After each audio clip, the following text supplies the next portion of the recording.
Senior international correspondent Ben Wedeman has our report from Cairo. It's now very much in the open, but during the decades of dictatorship in Egypt, the Muslim Brotherhood lived a twilight existence.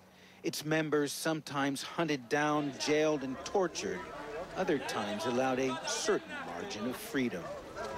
Today, the Brotherhood's political wing, the Freedom and Justice Party, dominates both houses of parliament, and now the group has nominated its second-in-command, 62-year-old multi-millionaire businessman Khairat el-Shater to run for the presidency.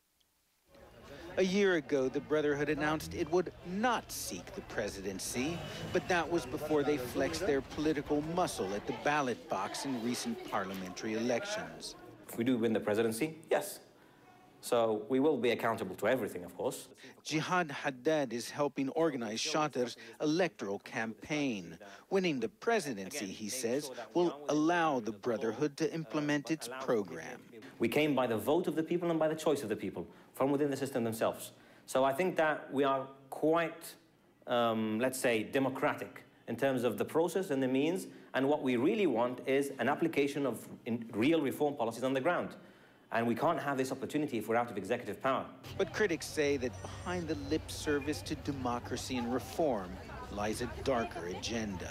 Islam Lutfi was summarily expelled from his leadership position in the Brotherhood's youth movement at Khairat el-Shater's orders, he says, for setting up a centrist party after the revolution. I believe Khairat el-Shater likes everything concentrated around him, says Lutfi.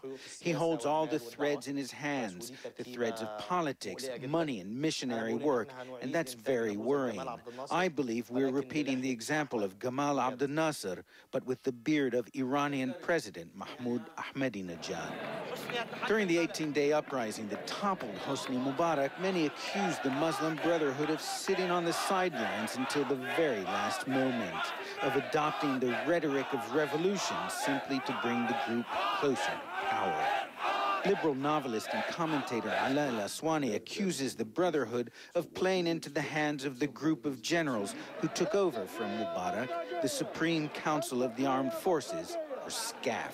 The Muslim Brotherhood has been used as a tool by the SCAF to stop the real change, just to make a change on the top, on the surface. In order to try to change the revolution into a coup d'etat.